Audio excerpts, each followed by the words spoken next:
Assalamualaikum warahmatullahi wabarakatuh. Perkenalkan, nama saya Lulu Uli Oktaviani dari kelas 10 Perawat 2. Ingin sedikit menjelaskan tentang tahapan komunikasi terapeutik. Dalam tahapan pertama yaitu tahapan pra-interaksi atau tahapan persiapan. Di sini, perawat akan menyiapkan segala sesuatu yang dibutuhkan untuk bertemu dengan pasien, yaitu di mana di tahap ini adalah tahap pertemuan pertamanya dengan pasien. Di dalam tahapan ini ada beberapa strategi yang bisa dilakukan, antara lain mengeksplorasi perasaan perawat. Di sini perawat akan menggali segala perasaannya sendiri tentang apa yang dia rasakan agar saat bertemu dengan pasien tidak merasa terganggu oleh apapun perasaannya itu. Misalkan sebelumnya perawat marah atau ketakutan, perawat harus bisa menetralkan rasa ketakutannya itu atau kemarahannya itu sebelum bertemu dengan pasien. Yang kedua, menganalisis kekuatan dan kelemahan diri. Di sini, perawat harus tahu kelemahan dan kekuatannya sendiri. Misalnya, perawat takut akan darah atau jarum suntik, sebisa mungkin perawat harus bisa memberanikan diri untuk bertemu dengan jarum suntik atau darah. Karena tugasnya sebagai perawat harus bisa untuk merawat pasien dengan tindakan keperawatan yang benar. Yang kedua, mengumpulkan data dan informasi. Sebelum bertemu dengan pasien, di tahap ini perawat harus mengetahui informasi, dokumentasi tentang pasien.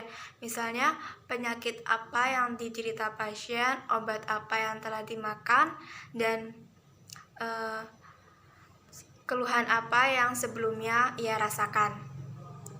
Yang kedua, merencanakan pertemuan pertama. Di dalam tahap pra-interaksi ini, perawat harus merencanakan tindakan apa yang harus dia lakukan nanti kepada pasien. Yang kedua, tahap atau fase orientasi atau fase perkenalan. Di dalam fase ini, dimulai dengan pertemuan dengan pasien yang bisa diawali dengan salam seperti Assalamualaikum warahmatullahi wabarakatuh, atau dengan ucapan selamat pagi, selamat siang, dan selamat sore. Kedua, tahapan perkenalan dilaksanakan setiap kali pertemuan dengan klien dilakukan.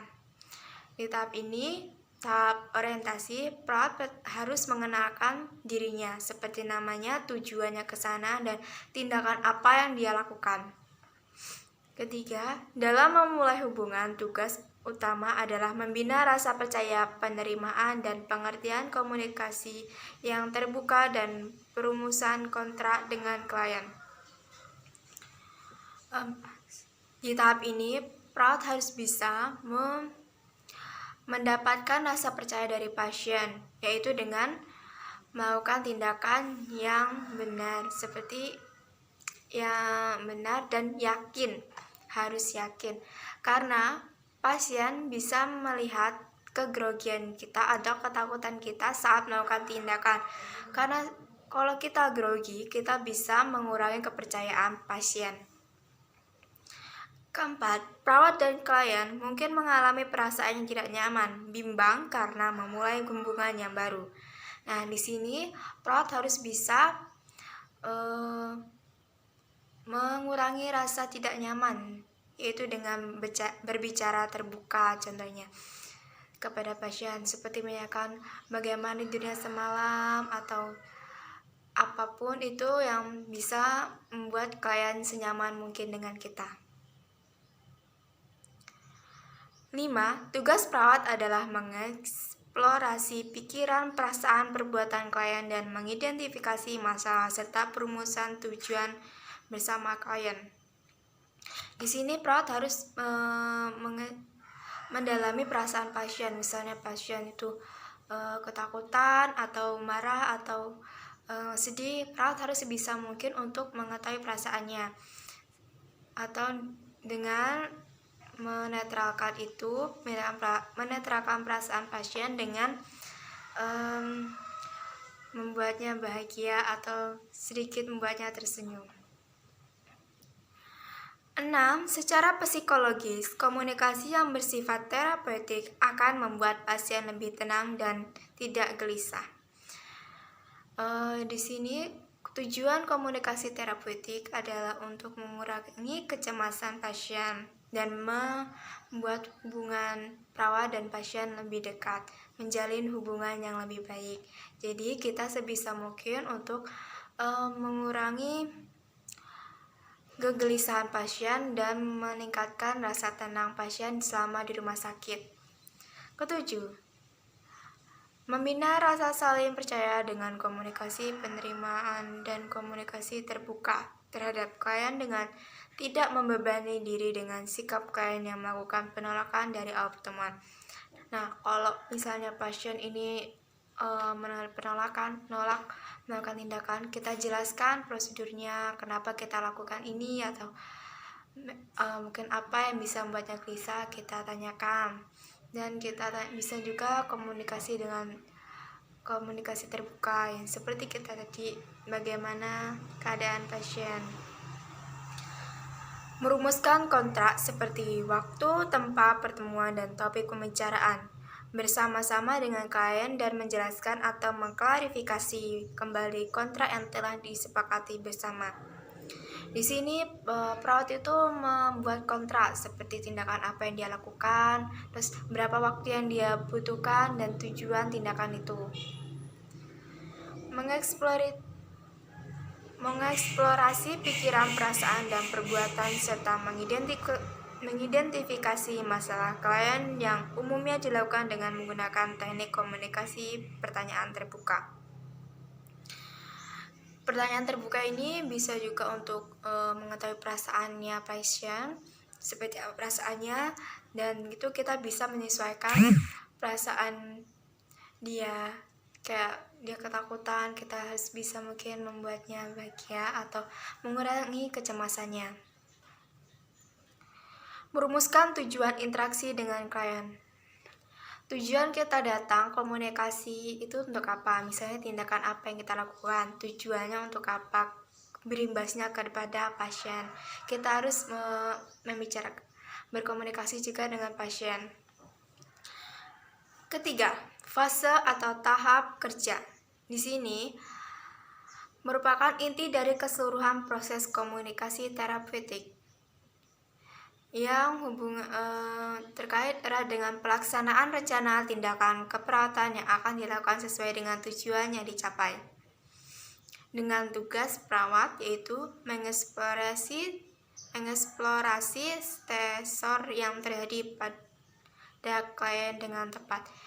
Misalnya klien itu stres atau banyak pikiran, kita bisa menenangkannya dengan membicarakan atau melakukan sedikit percakapan yang mengundang tawa atau yang lainnya. Perawat mendorong perkembangan kesadaran diri klien dan pemakaian mekanisme coping yang konstruktif. Lalu, mengarahkan atau mengatasi penolakan perilaku adaptif. Kayak ada beberapa pasien yang menolak untuk melakukan tindakan. Di situ kita bisa menjelaskan tentang apa tujuan tindakan itu sehingga pasien lebih nyaman tentang apa yang kita lakukan, dan tentunya dengan percaya diri, karena sekali lagi pasien tidak akan mau atau menolak tindakan kita kalau kita tidak percaya diri atau ragu-ragu.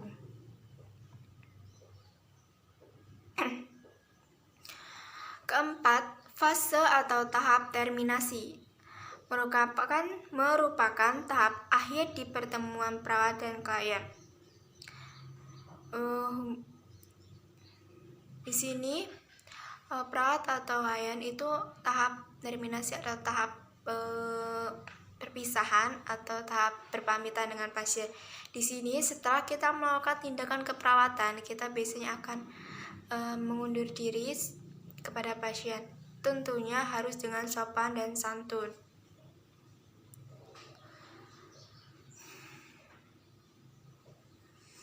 Dengan tugas perawat yaitu mengevaluasi pencapaian tujuan dari interaksi yang telah dilaksanakan.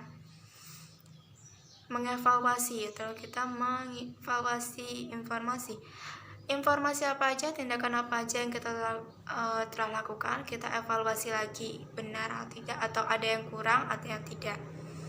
Lalu melakukan evaluasi subjektif dengan cara menanyakan perasaan kalian setelah berinteraksi dengan perawat.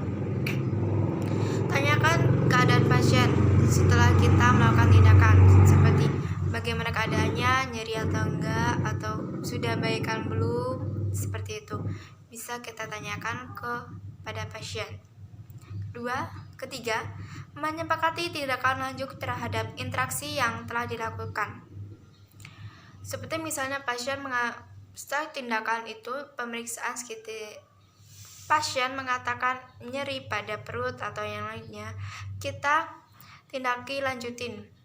Kayak tindakan lanjutin apa yang perlu kita lakukan selanjutnya. Sekian dari saya penjelasan tentang tahapan komunikasi terapeutik. Bila ada salah-salah kata, saya mohon maaf karena saya juga baru belajar. Kalau gitu saya akhiri. Wassalamualaikum warahmatullahi wabarakatuh.